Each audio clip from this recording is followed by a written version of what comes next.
What is up, Marvel Spider-Man Maximum Venom fans? I can already tell that this is going to be a long video, because this is my breakdown and review for episode 3 of season 3 of Marvel Spider-Man, aka Maximum Venom. And this is a great episode. I mean, it really shows you how much they can pack into just an hour show. And that, minus the commercials, the episode's only like 40 minutes together. And they pack a lot of story and character development and all that stuff into this one episode, into 40 minutes. So I'm not going to waste any time here. I'm just going to go ahead and jump right into the episodes. And I'm going to break down everything that happened in episode 3 of Maximum Venom.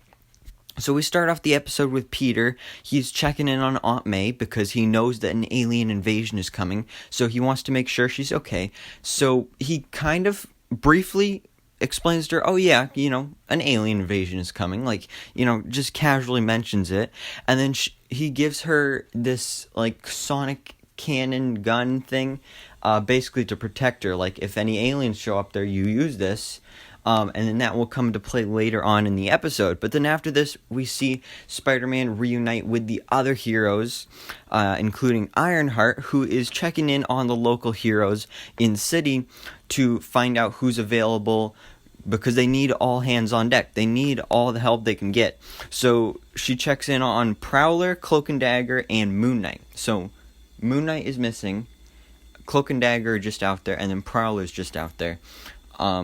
So I really like the cameos and little references in this episode to Prowler, because I really like that character.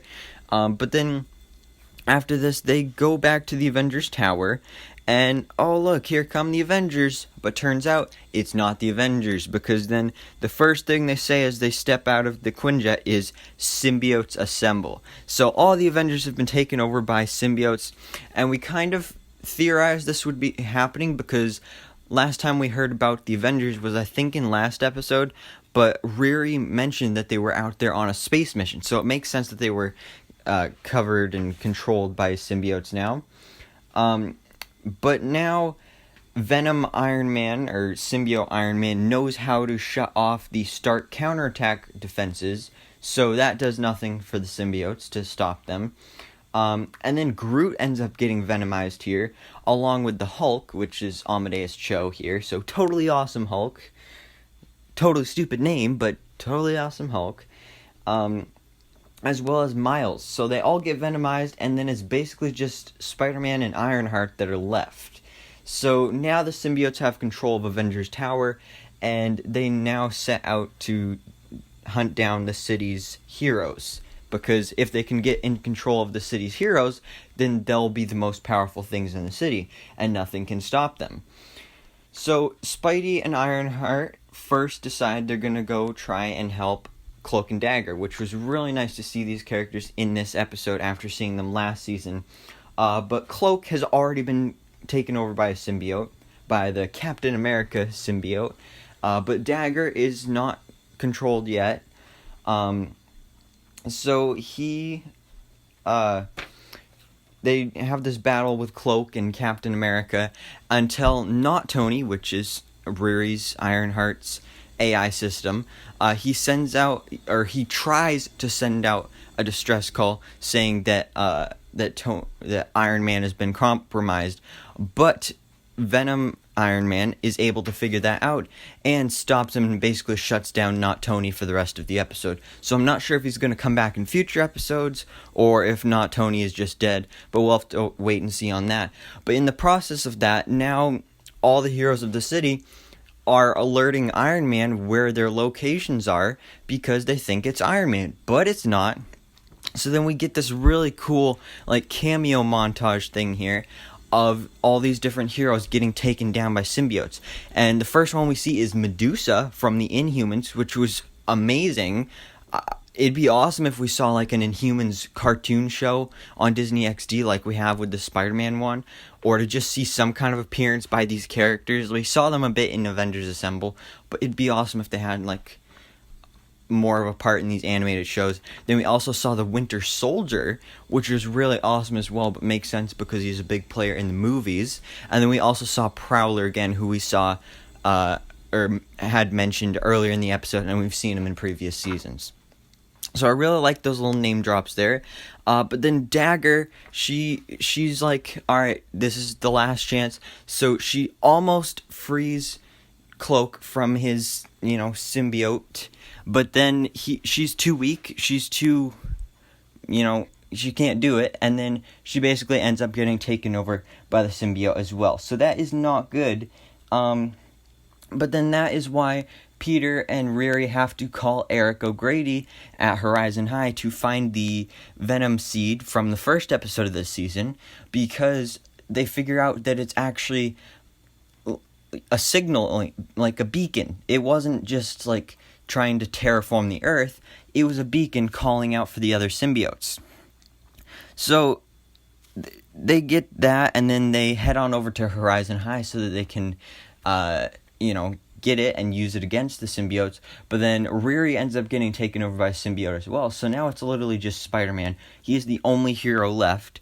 And then when he gets there, Spidey almost is able to, stop the symbiotes, and he starts sending the symbiote ship away.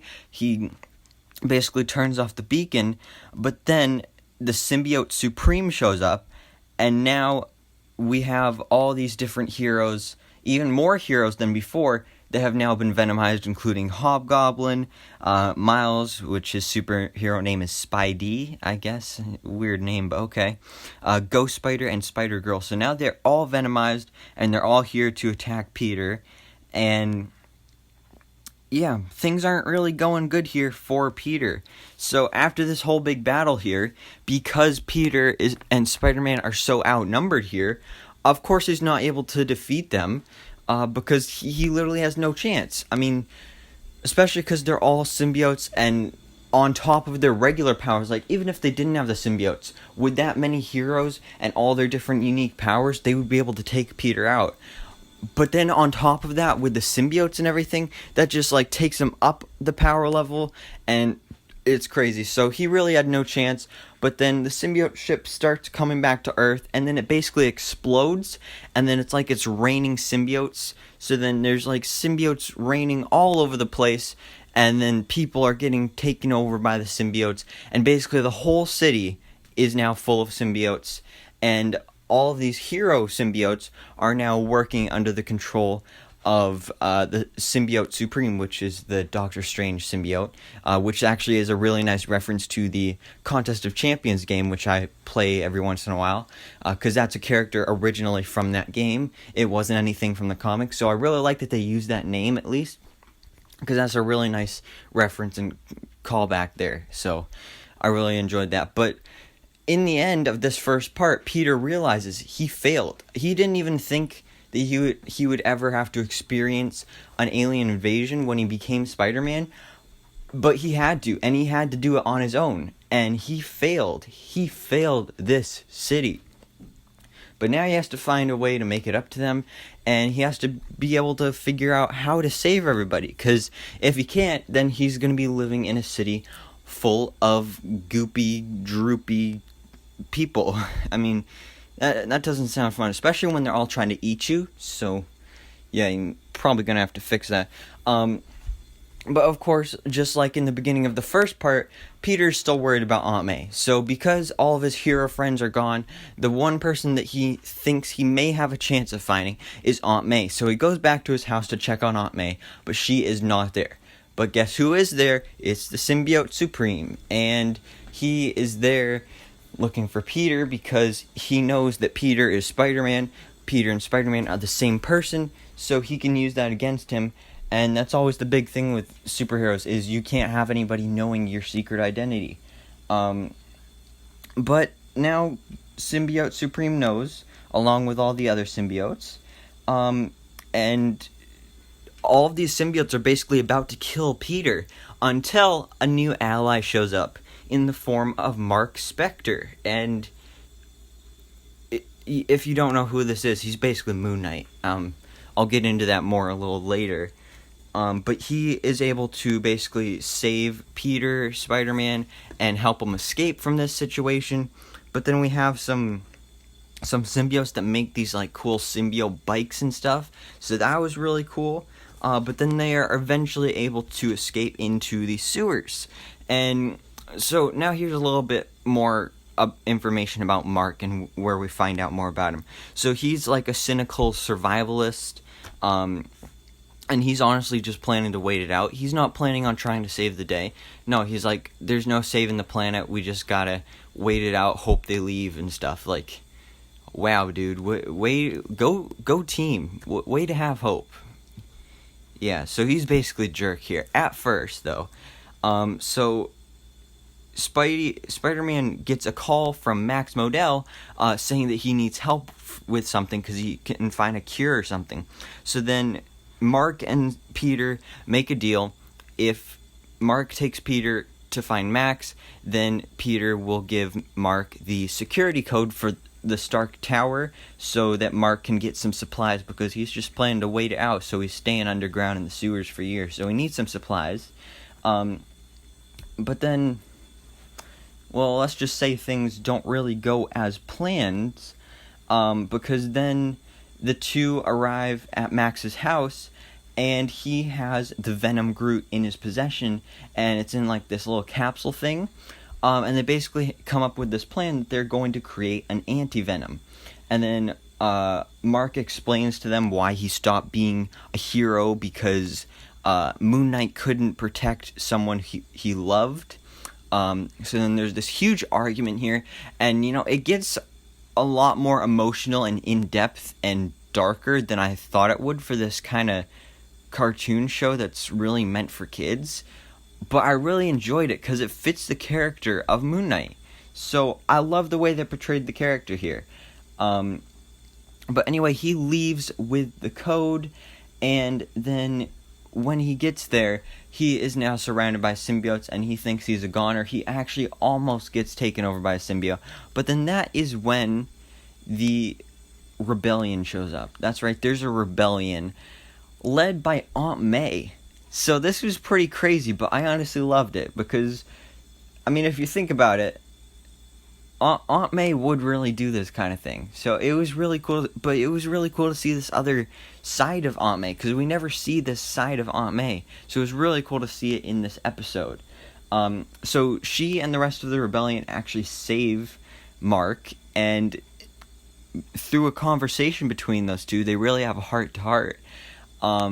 She basically bestows hope upon Marc and gives him the hope to become Moon Knight once again and live on as a hero. So then we flash back over to Max and Spider-Man, and they arrive at the lab that they were going to so that they could find the supplies. But then the symbiotes arrive as well. So this is bad, but before you know it, like I said, Moon Knight is back. So he shows up along with Aunt May's rebellion. So they're all there fighting the symbiotes.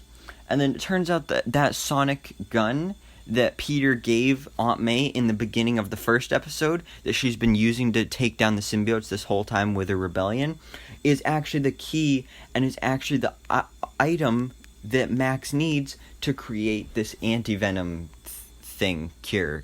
Yeah. So then Anti-Venom Groot is born, and then he basically starts saying, I am Anti-Venom, and it's really cool. Yeah, but also it's like adorable at the same time, because he's like a little tiny baby toddler Groot. So I mean, it was real cool. And then he basically spreads his seed throughout the city, and yeah.